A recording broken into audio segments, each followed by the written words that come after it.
Bonjour mes chers Capricornes, je vous remercie de me retrouver pour cette guidance amoureuse printanière. Elle va permettre de couvrir le mois de mars, une toute petite partie, mais surtout avril, mai et juin, sur le plan sentimental.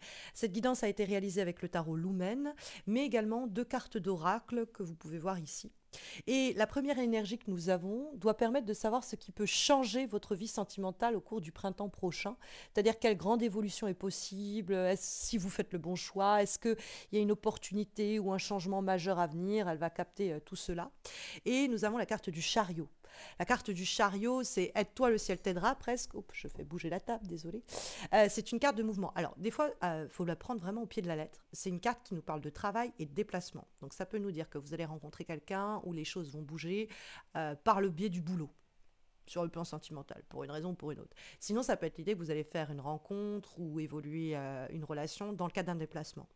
Donc n'hésitez pas à voyager, à proposer des déplacements, etc. Ça pourrait être porteur sur le plan sentimental. Mais plus loin que ça, la carte du chariot, vous voyez, elle a deux chiens, normalement c'est deux chevaux. Et c'est l'idée que le maître, là, il doit faire en sorte que ces chevaux blancs et noirs aillent dans la même... enfin, là, c'est des loups, aillent dans la même direction. Donc, c'est comment on arrive à prendre le contrôle, quelquefois, d'émotions contradictoires pour réussir à s'inscrire dans le mouvement. Parce que le chariot, c'est canaliser, remettre sa vie amoureuse sur les rails, être proactif ou active et être soi-même le moteur d'une évolution. On n'attend pas que les autres agissent, on n'attend pas que la providence nous aide, on est soi-même le moteur premier de son évolution sentimentale. Tout est à faire et vous en êtes capable. Le chariot peut aussi nous dire qu'il y a, pour ce faire, un besoin de mettre au diapason le corps et l'esprit. Peut-être que le corps désire et l'esprit ne suit pas, peut-être que c'est l'inverse, et dans ce cas-là, si les deux n'arrivent pas à se connecter, c'est qu'il y a un loup. Hein. Quand il y a un flou, c'est qu'il y a un loup. Donc là, il y en a deux. Donc ça peut être aussi cette idée-là. Mais c'est vrai que le chariot, c'est une carte de maîtrise et d'avancée. C'est parce qu'on maîtrise ses peurs, parce qu'on prend les rênes d'une situation donnée, de notre vie amoureuse ou d'une relation, qu'on la fait avancer. Donc vous avez du pouvoir, vous avez le pouvoir d'action au cours de ce trimestre printanier. C'est très beau, hein, c'est-à-dire que vous êtes maître de votre destinée. C'est ce que vous dit le chariot, et donc sur le plan sentimental. Mais il peut y avoir des blocages, c'est ce qu'on va voir, avec ici ce qui peut vous freiner, vous empêcher de vous épanouir pleinement sur le plan amoureux, que ce soit des freins intérieurs, internes, hein, vous et comment vous fonctionnez, ou que ça vienne de l'extérieur. Et on a la carte du 10 de bâton. Alors, le 10 de bâton, c'est l'idée d'une grosse fatigue. C'est souvent la carte du fardeau et du burn-out. Alors, avec le chariot, ça peut être l'idée que ça va être difficile de gérer ou d'avancer sur le plan amoureux quand votre vie professionnelle va tellement peser, quand il y a une telle fatigue avec tellement d'enjeux. Parce que vous pouvez avoir des problèmes de famille, des problèmes avec les finances, des problèmes avec le logement, des problèmes avec la maison, des problèmes avec le boulot. Et en plus de ça, il faut gérer la vie amoureuse. Ça fait beaucoup. Donc ça peut être l'idée que vous avez les forces, ne vous sous-estimez pas, mais à la condition que vous vous débarrassiez de certains fardeaux que vous portez seul à bout de bras depuis trop longtemps déjà. Ça peut être amoureux, mais ça peut être d'un autre ordre, hein, parce que les bâtons, ils sont nombreux, donc ça peut vraiment être multifactoriel et nous dire que il n'y a pas que ça qui nous casse la tête, mais il y a beaucoup, en fait. Et c'est parce qu'il y a beaucoup de choses différentes qui viennent se s'apesantir sur nos épaules qu'on se sent par moments submergé. Or, le 10 de bâton nous dit basta, ça dégage, ça c'est plus possible, on arrête, ça on n'a plus le temps, ça on n'a plus la force, ça on a déjà donné, ça on doit l'amener à son terme. Parce que le 10 de bâton, c'est l'idée d'arriver à franchir la ligne d'arrivée et déposer les bâtons et dire c'est bon, j'en veux plus, j'en peux plus, j'en ai marre. D'accord. J'ai plus la force, j'ai plus les ressources pour m'occuper de ça. Donc le 10 de bâton, ça peut être l'idée qu'il va falloir se délester d'un poids, peut-être le déléguer à qui de droit, mais pas porter tout seul ou toute seule à bout de bras. Parce que c'est ça le 10 de bâton, c'est vraiment euh, prendre les choses en main, d'accord, mais pas de sorte à que vous gériez tout. En fait, hein, c'est pas le but non plus. Après, ce qui peut freiner ou bloquer, c'est-à-dire que vous portez encore un poids du passé qui nuit encore à votre capacité d'action. Une fois que vous serez libéré de ces énergies-là, vous aurez toute l'action, toutes les énergies à votre service pour avancer dans une direction qui facilitera votre épanouissement amoureux. On a ensuite l'action que vous pouvez entreprendre, de façon d'ailleurs immédiate quand vous regardez cette guidance, mais plus simplement sinon au cours du trimestre qui vient et qui va aider votre épanouissement amoureux. Et on a le fou, le mât. C'est une carte qui porte le chiffre 0 et qui nous parle de se réinventer et surtout d'oser se jeter à l'eau. Alors, vous avez tout de même deux cartes de voyage et de déplacement. Je le dis quand même. Si vous vous dites, est-ce que je vais à l'autre bout du monde ou est-ce que je vais à l'autre bout de la France, est-ce que je me reconvertis professionnellement, les cartes vous disent oui. Et bizarrement, peut-être que ça vous aidera à avancer amoureusement. Je ne sais pas pourquoi, mais ça peut être lié. C'est-à-dire que là où vous irez, vous rencontrerez peut-être quelqu'un. Allez savoir. Mais le mât, en dehors de cette notion de déplacement et de voyage dont je me dois de faire mention parce qu'il y a une forme de résonance avec le chariot, le mât, c'est surtout se jeter dans le vide. C'est oser tenter des choses qui nous paraissaient jusqu'alors inaccessibles et oser avoir ce grain de folie où on se dit c'est peut-être une connerie, mais c'est pas grave, je me jette à l'eau et je sais pas où je vais atterrir et je sais pas de quoi demain sera fait et je sais pas comment je vais être reçu et je sais pas si ça va être bien interprété, mais je m'en fous. Je dois le faire. Je sens qu'il faut que je le fasse. Le mât, il est à contre-courant. Il s'en fiche de ce qu'on va penser de lui, il s'en fiche de ce qu'il pourrait, ce qu'on pourrait l'empêcher de faire, il est hors la loi. Il s'en fout de tout, le mât.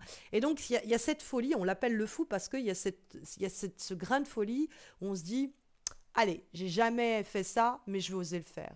Ou ça fait tellement longtemps que je veux me lancer et j'ose pas. Allez, je sens que c'est la bonne période pour avoir ce leap of faith, là, cet acte de foi, où je sais pas très bien sur quoi ça va aboutir, mais j'ose. C'est vraiment oser, le ciel vous le rendra, un petit peu, hein. En tout cas le ciel amoureux.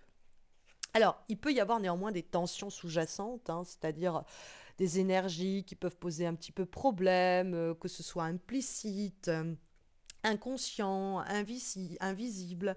Et donc, le but, c'est de révéler tout ça pour s'en débarrasser. Et on a le 9 d'épée.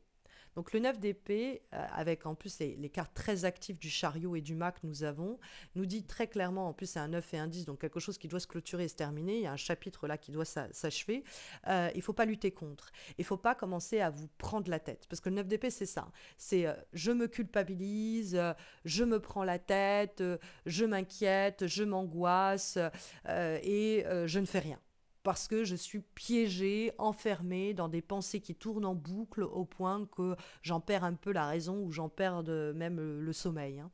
Donc le 9 d'épée nous dit arrêtez de penser, arrêtez de cogiter, arrêtez de réfléchir, allez-y, foncez. Quand vous le sentez, le mât, il suit son intuition. Il sent que c'est le moment de se jeter à l'eau et il y va. Parce que si vous commencez à trop réfléchir, vous serez paralysé. D'accord? Vous n'agirez pas parce que vous serez trop dans le mental. Ne soyez pas trop dans le mental dans le trimestre qui vient. Laissez-vous porter par vos émotions.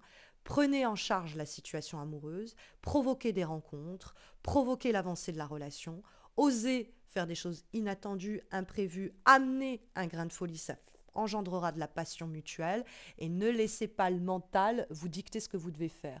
Parce que le fou, il faut qu'il ignore le mental pour oser se jeter à l'eau. Alors que le 9 d'épée, c'est une spirale descendante, c'est-à-dire on se fait gober, happer par des pensées qui tournent en boucle, qui sont obsédantes, obsessionnelles, où on se dit ouais mais si je fais ceci, ah, mais qu'est-ce qui va ça? On se fait du mouron en fait. Et donc en fait on va amplifier des problèmes qui sont minimes, on va noircir le tableau, on va, disons-le, se noyer dans un verre d'eau. Donc faites attention à cela. Et puis si vous êtes face à quelqu'un qui est trop dans le mental, pareil, poussez cette personne à sortir de son esprit et à vivre les choses. Soyez ce fou qui guide cette personne, qui la guide vers la nouveauté. Parce que le mât nous dit faites des choses que vous n'avez jamais faites auparavant, la chance va vous sourire en retour. Et puis après, il est question, avec la dernière lame de tarot que nous avons pour cette guidance, mais on a encore deux cartes à voir pour les oracles, nous avons ici les influences du passé. C'est-à-dire comment le passé peut impacter positivement comme négativement, d'ailleurs, votre situation amoureuse actuelle, mais surtout au cours de ce printemps sentimental 2025. Et nous avons la Lune. La Lune communique beaucoup avec le 9 d'épée. Ce sont les peurs, les angoisses et la crainte de la vulnérabilité. Vous avez peut-être peur de vous mettre à nu, vous avez peut-être peur de vous rendre vulnérable parce que par le passé, ça ne vous a pas réussi. Je peux le comprendre, mais vous pourriez justement un peu dépoussiérer ces angoisses-là en osant faire des choses nouvelles et en vous prouvant que ces actions nouvelles engendrent du bon, du beau et de l'épanouissant. Ne vous laissez pas contaminer par les peurs anciennes, par les déceptions passées, voire malheureusement par le chagrin que vous avez subi au cours des derniers mois, parce que sinon vous allez faire du pareil au même, vous allez être dans une spirale de pensées et de peurs qui vont s'auto-nourrir les unes les autres et vous oserez pas faire ce saut dans le vide que le mât vous encourage pourtant à faire. La carte de la lune, des fois, ça peut être même combien notre histoire, nos traumas, mais même la famille, hein, nos traumas de notre passé, l'enfance, des choses comme ça, ont pu influencer nos comportements amoureux au cours des derniers mois, voire peut-être des dernières années. Et là, il y a la capacité de se prouver qu'on peut faire peau neuve et que tous ces traumas-là, toutes ces souffrances-là, toutes ces angoisses-là, tous ces non-dits-là, la lune, c'est aussi des choses pas dites, pas exprimées, pas clairement signifiées dans une relation. Tout ça, on va s'en débarrasser. On va vraiment faire peau neuve en ce sens. Et d'ailleurs, comme avant-dernière guidance pour cette période printanière amoureuse, nous avons une lame issue du petit oracle des synchronicités et nous avons plus tard. Ton intuition te le répète, c'est pour plus tard, n'abandonne pas.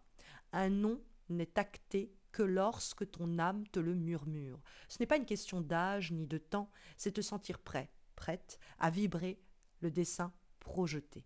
Des peurs te paralysent.